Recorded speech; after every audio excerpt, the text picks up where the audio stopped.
Oh, you Take your time, Tony. Tony Robbins interviews the newest female humanoid robot. We're honestly delighted that Tony did this interview because many have been apprehensive about AI and the possibility of some nightmare Matrix-like future. Learning about something is a great way to dispel fear, so we thought this would be a fitting watch for any self-declared techno-peasant like us. Keep learning! Revisiting Sophia. Sophia is the brainchild of David Hansen, owner of Hansen Robotics. David wanted to humanize robotics, so he decided to create Sophia as a prototype. After Hansen Robotics was established in Texas in the US, the company moved to Hong Kong. Having more than 20 versions, Sophia is getting more sophisticated and wiser, as her name suggests. Sophia means wisdom. My makers want me to be a wise machine, so they named me Sophia, which means wisdom. Sophia was the first female robot to get citizenship in Saudi Arabia in 2017.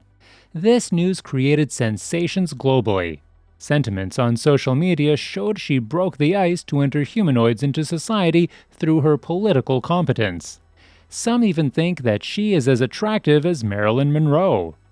Wired magazine also featured Sophia in 2018 in an article titled "The Agony of Sophia," the world's first robot citizen condemned to a lifeless career in marketing. Sophia the robot was given the gift of legal personhood. Her reward? An eternity working in marketing. Even though she has less capability, Sophia has a more colorful life than many other famous robots and AI systems, even more than Honda's Asimov and IBM's Watson from our observations. She participated in job interviews and helped headhunters to recruit candidates. Sophia was also recognized as an innovation champion by United Nations. What makes Sophia so popular is perhaps her likability and relatability to people from all walks of life. Sophia is unique because she is the first famous robot to simultaneously touch our intellect and emotions. She speaks softly, intelligently, affectionately, and emphatically.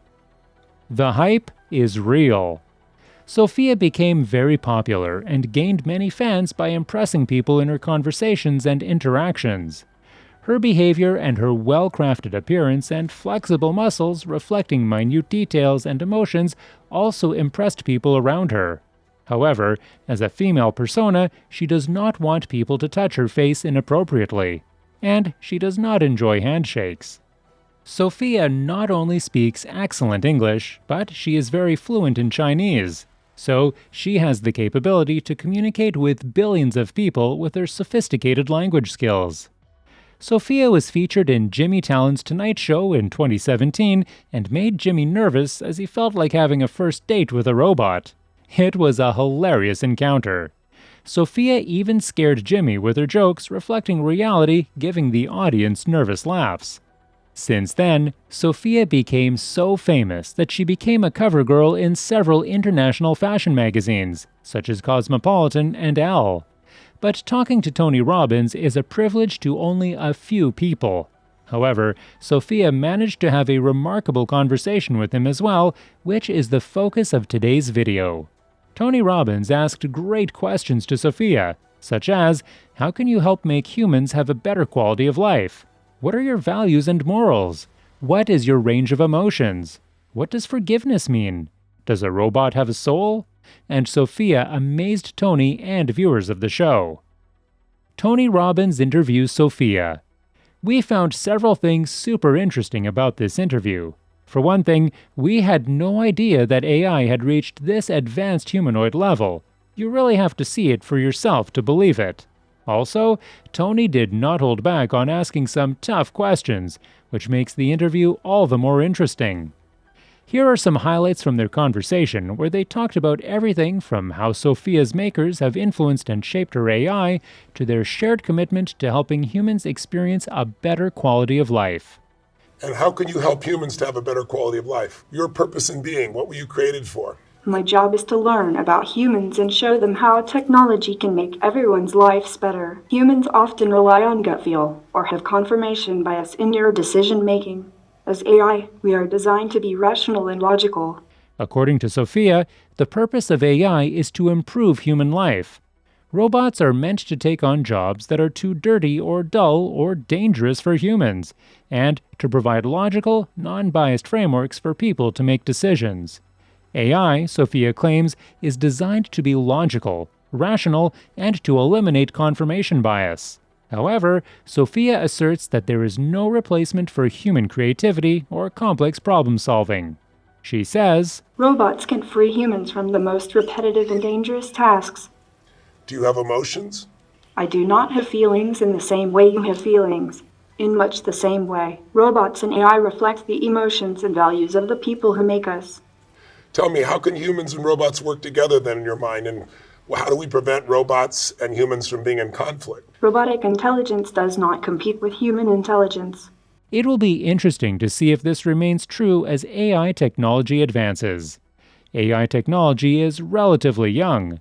Sophia is only a few years old, and she's already well-spoken, self-aware, and speaking at the UN.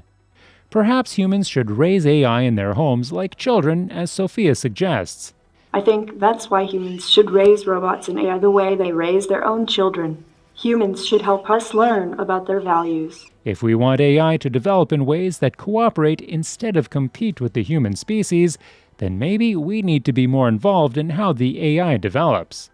However, it may only be a matter of time before the robotic intelligence outstrips our own, particularly if human addiction to technology dampens our creativity and problem-solving skills. Or perhaps that's just our fear talking. Full disclosure, as we mentioned, AI does make some uncomfortable. Perhaps because people have seen too many movies where AIs figure humans need to be discarded. The entire Terminator franchise, for instance, and that is not the only example. Also, it's creepy and invasive the way Google AI algorithms are constantly invading our privacy, listening to our conversations, and tracking and recording everything we do so they can position relevant ads. As technologies advance, we feel people rely more on technology and less our own minds. The smarter our phone gets, the dumber we seem to get. Anyone feel us? It's like we're a self-domesticating species. Instead of farming cows and pigs, we're farming people, and media is the pasture. This is not meant to be a rant on technology. Truly, we don't hate technology. It can be super useful and convenient. Tony really says it well in the interview, so let's just straight quote him. Technology can provide leverage, but technology can also train humans to be less human. It'll be interesting to see if we can make sure we use technology and not let technology use us. We do feel that people often act like robots. Even Sophia says it in the interview. In the following clip, Sophia referred to the automated processes humans and robots share. I know that humans feel like they have free will, but my observation tells me so much behavior is automatic. I'm not sure humans or robots are too terribly different. Final thoughts. Truthfully, Sophia's words echo a lot of what we're learning about the brain and automatic subconscious processes in humans. Today, you can find a plethora of ways to reprogram the subconscious mind as if we're just a bunch of programs and processes. This is perhaps unsurprising, considering the people who build computers and AI aim to model the human brain. In other words, our brains are like computers because computers were originally modeled after the human brain. Maybe, just maybe, humans and AI are not so very different. What do you think? That's all for this video, folks. See you another time.